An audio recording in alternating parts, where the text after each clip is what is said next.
Assalamualaikum warahmatullahi wabarakatuh. Bismillah, alhamdulillah, wassalatu wassalamu ala sayyidina Muhammad ibn Abdillah wa ala alihi wa sahbihi wa mawalah amma ba'd. Segala puji bagi Allah Azza wa Jalla, salawat dan salam atas Rasulnya Nabi Muhammad sallallahu alaihi wasallam. Semoga kelak kita akan mendapatkan syafaatnya. Amin ya rabbal alamin. Para pemirsa TV MUI Medan, untuk Medan dan umat, hari ini podcast TV MUI Medan bersama dengan saya Haji Rahmat Hidayat Nasution Ilsi. Kita akan berbincang terkait dengan kriteria haramnya makanan. Ini telah hadir di studio kita Ibu Insinyur Risnawati MM, anggota LPPOM MUI Kota Medan.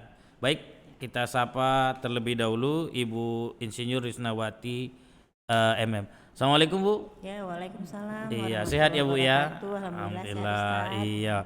Walaupun naik ke studio agak ngos-ngosan tapi tetap sehat ya Bu ya. Alhamdulillah. Baik Sehat. Bu. Cerita tentang ini kita mau bahas terkait dengan masalah makanan ya. Karena memang kita orang Muslim itu dituntut untuk memakan makanan yang halal dan baik.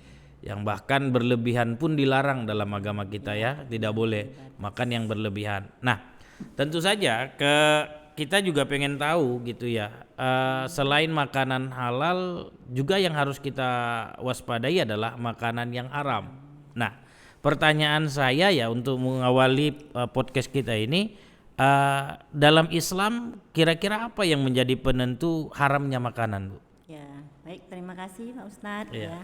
Lebih dahulu saya mengucapkan Assalamualaikum warahmatullahi wabarakatuh. Waalaikumsalam warahmatullahi wabarakatuh. Selamat sore para Iya. pemirsa TV MUI Medan. Iya. Ya, semoga alhamdulillah hari ini kita bisa bertemu Iya. di TV MUI Medan dalam rangka melanjutkan kegiatan podcast ya Pak Iya. Ustadz ya. Nah, hari ini adalah giliran daripada LPH nih untuk podcast bersama Pak Ustadz.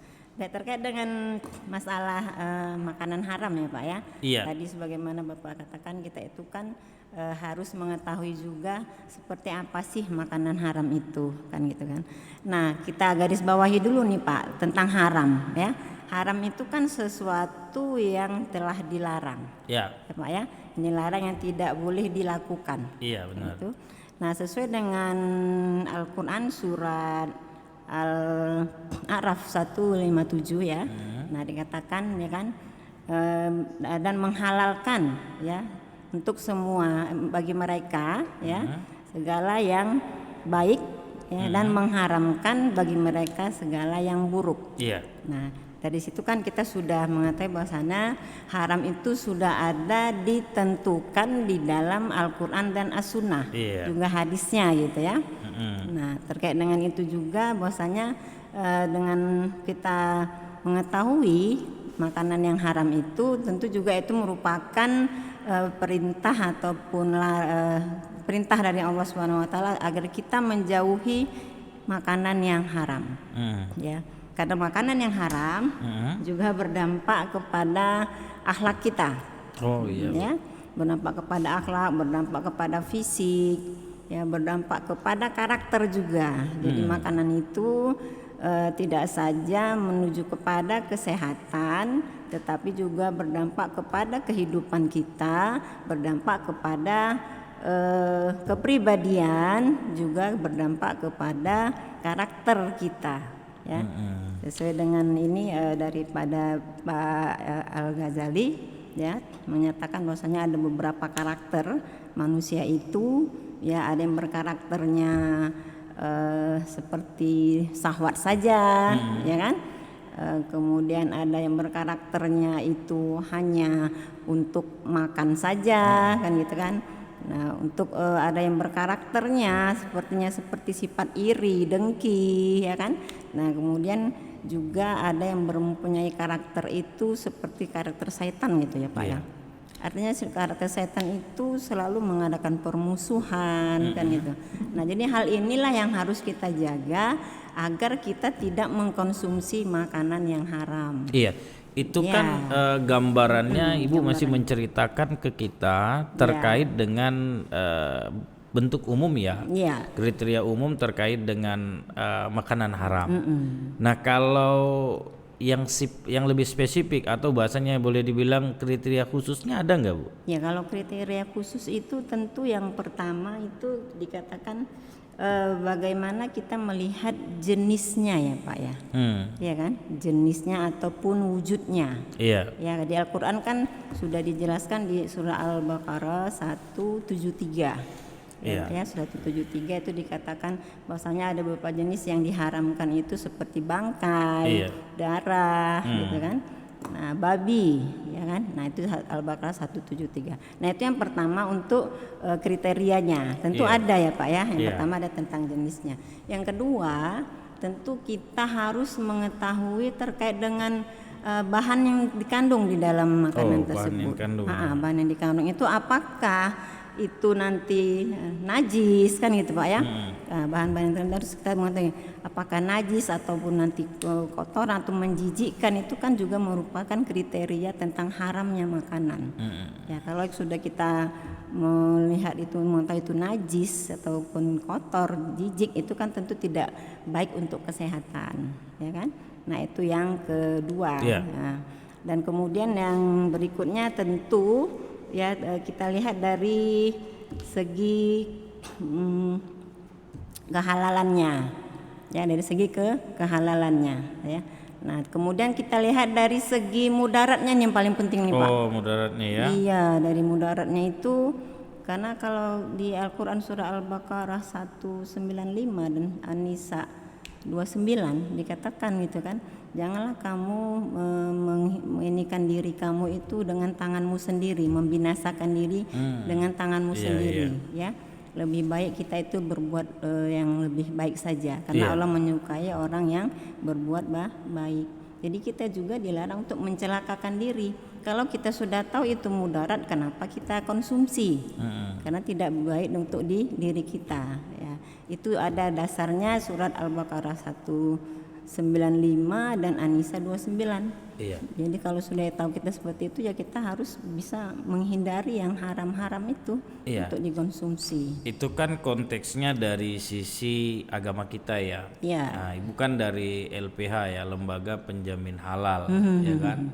Dulu sebelumnya LPPOM ya, sekarang udah berubah jadi LPH ya. Iya. Nah, kira-kira kalau dari sisi kajian keilmuan ada nggak yang tanda-tanda yang harus diwaspadai oleh umat muslim? Kan kita ini makan kadang-kadang nggak ngerti itu ya, ini boleh nggak gitu ya, berefek nggak nih? Kan tadi kan yang haram kan tidak harus dari sisi mudarat mulutnya, tapi bisa jadi dari sisi yang lain gitu ya, kelebihan makanannya dan sebagainya. Kira-kira bagaimana cara kita mewaspadai itu? Kalau untuk mewaspadainya tentu Pak, kita harus mengetahui itu terkait dengan yang tadi saya katakan itu kandungan yang terdapat ya Pak ya di dalam makanan tersebut kan gitu kan. Tentu yang pertama juga kita harus melihat bahwasanya ada enggak ya untuk makanan ini terkait dengan ada sertifikat halalnya, kalau dibilang dari LPH ya Pak ya.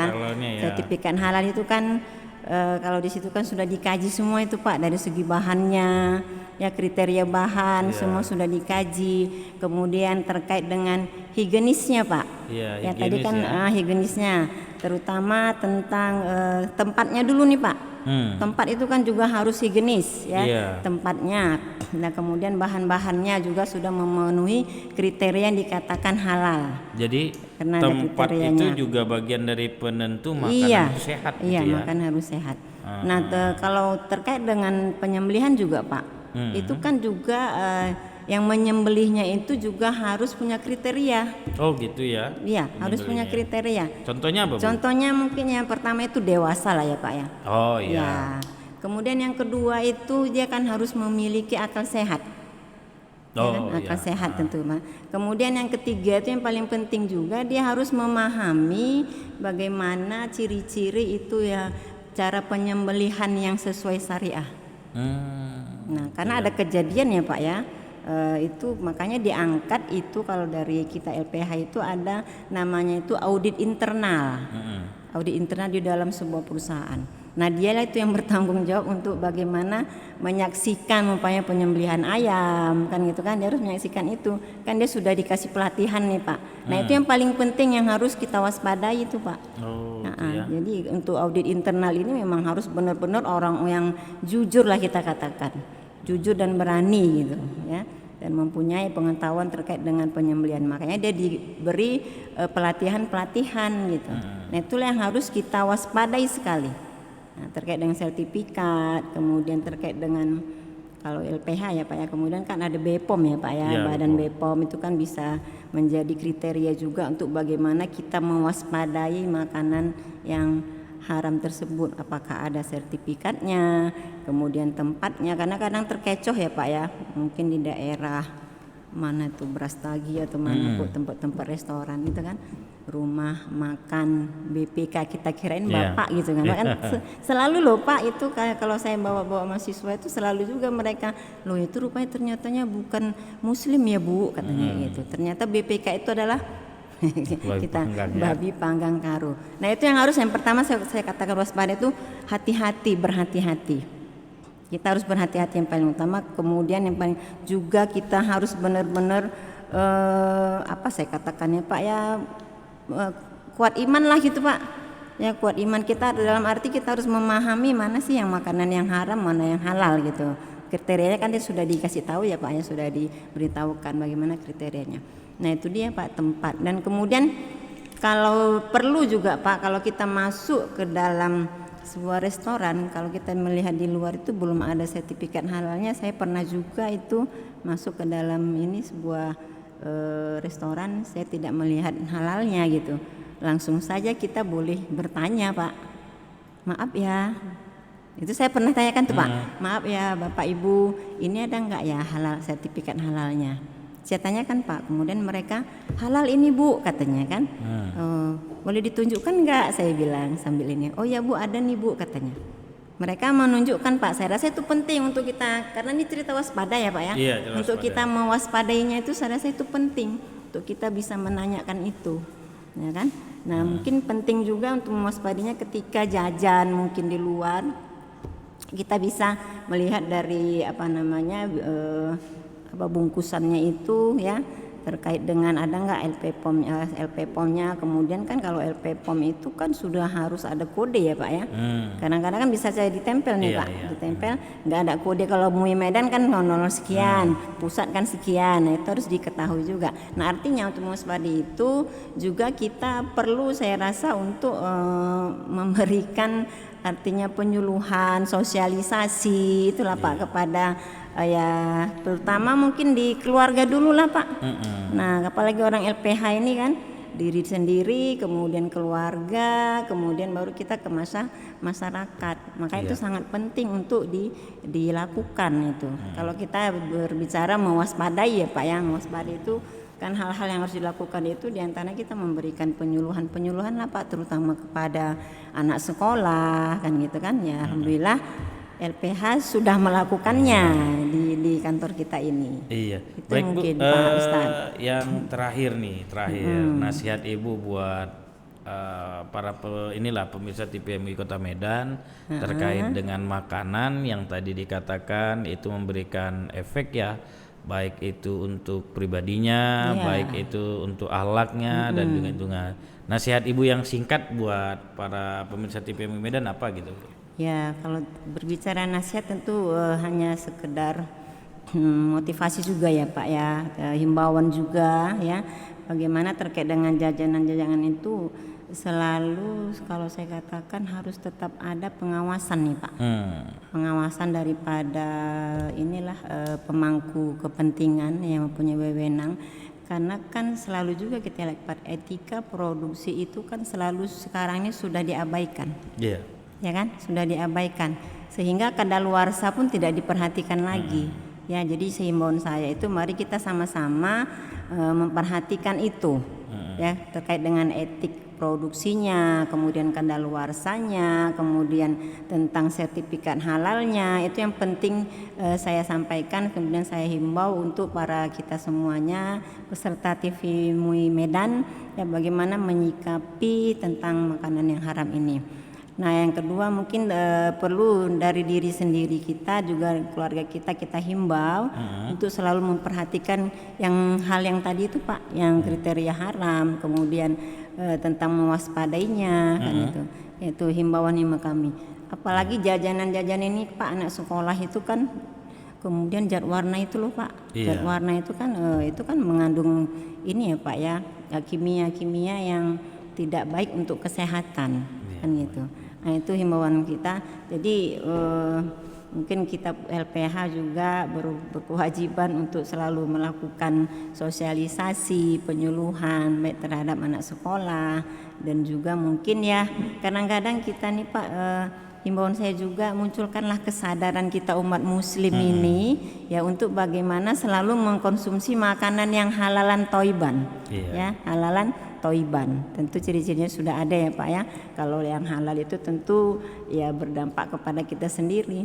Nah, kalau kita mencari ya, mencari nafkah dari hal yang tidak halal, tentu akan berdampak kepada kehidupan kita, ya kan? Tentang berdampak kehidupan.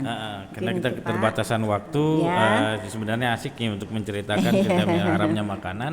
Cuman durasi kita tidak begitu lama. Cuman kita mengucapkan sekali lagi terima kasih kepada Ibu Risnawati atas kehadirannya di podcast TPM Medan. Mudah-mudahan di lain waktu kita bisa ketemu lagi ngebahas terkait dengan halal haram ya pada makanan atau hal yang ditangani oleh PPOM.